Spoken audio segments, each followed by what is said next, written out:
नमस्कार प्यारे साथियों, आपका एक बार फिर से मैं पिंटू कुमार आपकी अपने SRD study centre YouTube channel पर बहुत स्वागत करता हूं। जैसा कि आप सबको पता है कि अंतिम प्रहार बैच के तहत हमारा सोशल साइंस का पूरा बैच चल रहा है आपकी आगामी परीक्षा बिहार बोर्ड क्लास 10 2026 के लिए। इसी कड़ी में हम लोग भूगोल के दूसरे जो हमारा जो पाठ है ख है, जो हमारा अगला टॉपिक है उसमें आ गए हैं एक और ही जबरदस्त वीडियो लेकर। और आज का हमारा टॉपिक आप अपनी स्क्रीन पे देख रहे होंगे, जो है वो जल संसाधन है। क्या है? जल संसाधन। तो वो ज्योग्राफी के इस टॉपिक को हम लोग अगले 20-25 ऑब्जेक्टिव क्वेश्चन के तहत कोशिश करेंगे अच्छे से कवर करने की। और आप मेरे साथ वीडियो के आखिर तक जरूर जुड़े रहिएगा। और अगर आप चैनल पे नए हैं तो एक बार चैनल को सब्सक्राइब कर देंगे, वीडियो को शेयर कर देंगे। आपका परीक्षा काफी नजदीक है और जो लोग हमारे चैनल तक नहीं पहुंच पाए हैं वो भी हमारे वीडियो तक पहुंचकर हमसे लाभ उठाकर अपने परीक्षा को सफल बनाएंगे, अपने सपनों को सफल बनाएंगे और टॉपर भी बनेंगे। तो आज के हमारे टॉपिक के पहले क्वेश्चन की तरफ चलते हैं बिना कोई समय गंवाए। आज का हमारा पहला सवाल आपकी स्क्रीन पे है। वृहद क्षेत्र में जल की उपस्थिति के कारण ही पृथ्वी को क्या कहते हैं? वृहद क्षेत्र में जल की उपस्थिति के कारण ही पृथ्वी को क्या कहा जाता है? तो इसीलिए पृथ्वी को नीला ग्रह कहा जाता है। जैसा कि आप सबको पता है कि पृथ्वी को नीला ग्रह कहते हैं। वृहद क्षेत्र में जल की उपस्थिति के कारण पृथ्वी को नीला ग्रह कहा जाता है। ऑप्शन नंबर बी आपका राइट आंसर हो जाएगा।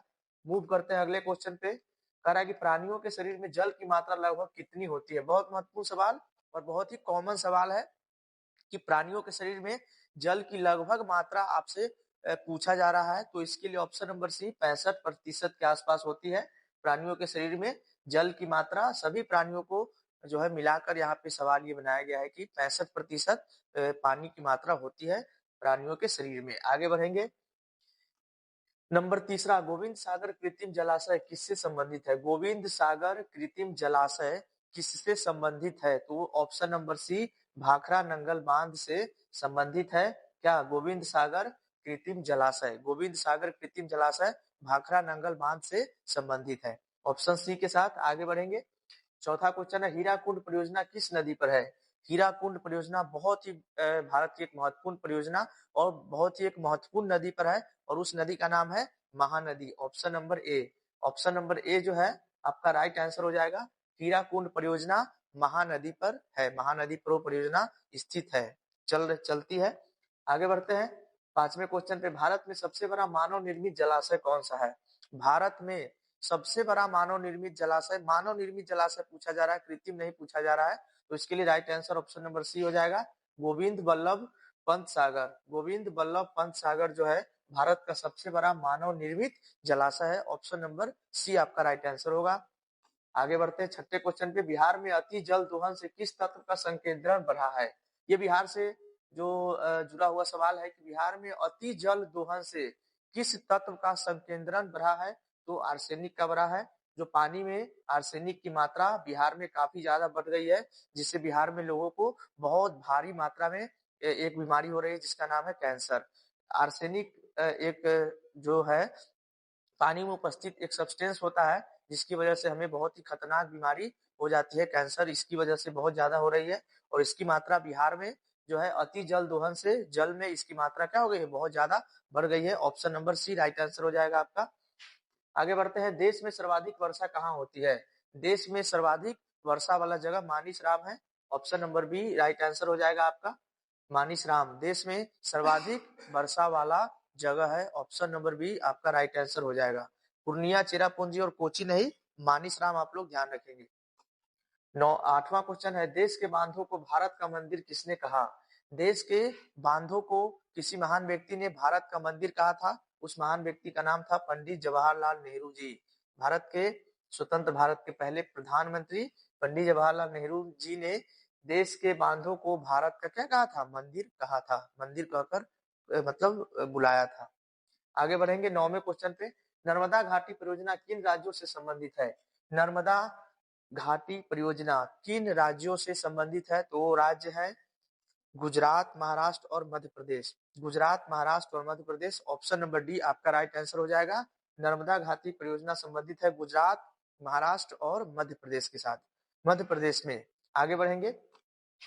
10वां प्रश्न है, भारत का सबसे लंबा बांध कौन सा है? भारत का सबसे लंबा बांध लंबाई के हिसाब से पूछा जा रहा है कि भारत का सबसे बड़ा बांध कौन सा है, तो हीराकुड बांध है। Option number A right answer हो जाएगा। काफी महत्वपूर्ण ये सवाल आपकी स्क्रीन पे चल रहे हैं, आपकी परीक्षा के लिए बहुत महत्वपूर्ण है, इसीलिए आप एक एक सवाल पर फोकस बनाए रखेंगे और आंसर्स को याद करने की हमारे साथ कोशिश करेंगे और आंसर्स को ध्यान में रखने की कोशिश करेंगे, क्योंकि हमारा परीक्षा काफी नजदीक है। तो इसका option number A right answer है। भारत का सबसे लंबा बांध कौन है? हीराकुड बांध। आगे बढ़ते हैं। 11वां प्रश्न है, भाखड़ा नांगल परियोजना किस नदी पर बनी है? भाखड़ा नांगल परियोजना किस नदी पर बनी है? तो सतलज नदी पर बनी है।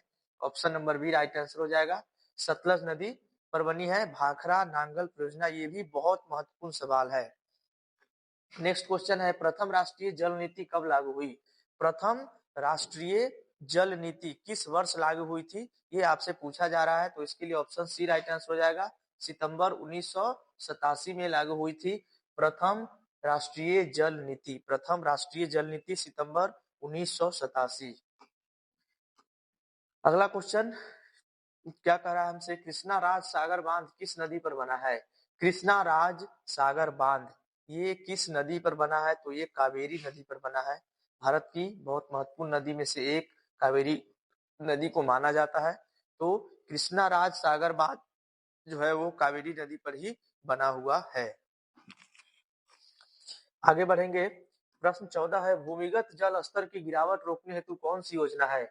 भूमिगत जल स्तर, जो जल का हमारा स्तर है, लेवल है, वाटर लेवल, वो नीचे धीरे धीरे जा रहा है, उस गिरावट को रोकने के लिए कौन सी परियोजना है?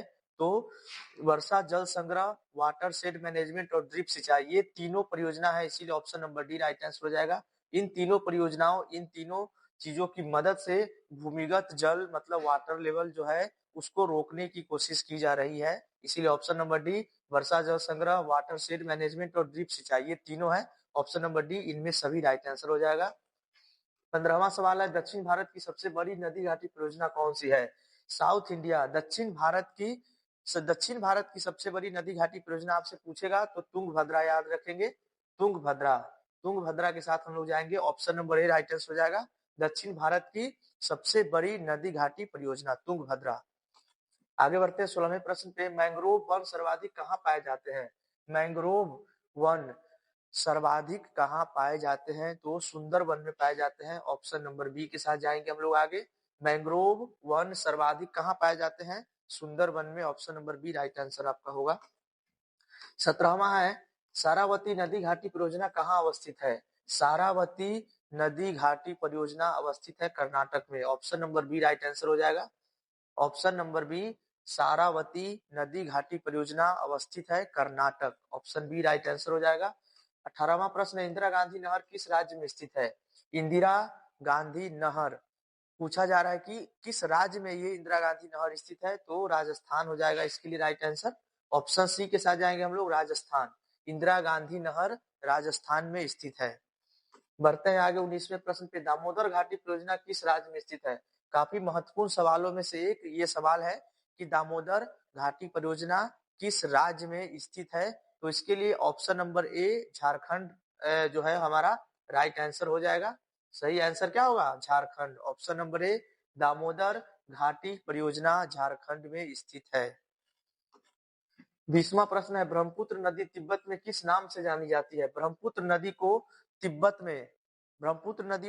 में किसी और नाम से जानते हैं। वही सवाल आपसे पूछा जा रहा है कि वो कौन नाम है, क्या नाम से जानते हैं हम लोग ब्रह्मपुत्र नदी को तिब्बत में? तो सांगपो के नाम से जानते हैं।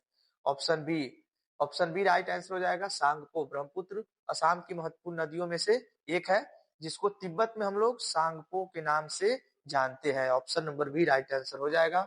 21वां सवाल है, भारत की सबसे बड़ी कृत्रिम झील कौन सी है? यहाँ पे कृत्रिम झील के बारे में आपसे पूछा जा रहा है कि भारत की सबसे बड़ी कृत्रिम झील कौन सी है? तो पंत सागर है। जो सबसे बड़ा कृत्रिम झील कौन है भारत का? Pant Sagar. Option number B आपका राइट आंसर होगा इसमें। 22वां सवाल है, आसवान बांध किस नदी पर बना है? आसवान बांध एक बांध है आसवान नाम का, वो किस नदी पर बना है ये आपसे पूछा जा रहा है। तो इसके लिए नील नदी। Option number A right answer हो जाएगा। दुनिया की सबसे बड़ी नदियों में से एक, सबसे बड़ी नदी का कौन सी नदी है? नील नदी ही है। इसीलिए यहाँ पर आसवान बांध जो है वो नील नदी पर ही बना एक बांध है, इसीलिए आपसे ये सवाल पूछ लिया गया है। ऑप्शन नंबर ए आपका राइट आंसर होगा। 23वां सवाल है, हीराकुंड बांध किस राज्य में स्थित है? अब आपसे पूछा जा रहा है कि हीराकुंड बांध जो है वो उड़ीसा में स्थित है। Option number A right answer है। ऑप्शन ए के साथ जाएंगे, हीराकुंड बांध, हीराकुंड बांध उड़ीसा में स्थित है। तो ये तो आपका जो आज का सवाल था, टोटल जल संसाधन का जो 23 सवाल था, आपको इस 23 सवाल को हम लोगों ने सफलतापूर्वक जो है अच्छे से कवर कर लिया है। मुझे उम्मीद है कि आपको ये वीडियो काफी अच्छा, ये कंटेंट आपको काफी अच्छा लगा होगा और ये आपको आपकी आने वाली परीक्षाओं में काफी मददगार साबित भी करेगा। तो हम अगले टॉपिक में फिर भूगोल के अगले टॉपिक जो हमारा जल संसाधन के बाद नेक्स्ट टॉपिक है, उसमें आपसे और हमारी मुलाकात होगी। तब तक के लिए धन्यवाद। अगर आप चैनल पे नए हैं तो एक बार सब्सक्राइब जरूर कर लेंगे, वीडियो को शेयर जरूर कर देंगे। तो मिलते हैं अगले एक शानदार वीडियो में, तब तक के लिए धन्यवाद। हमें दीजिए इजाजत।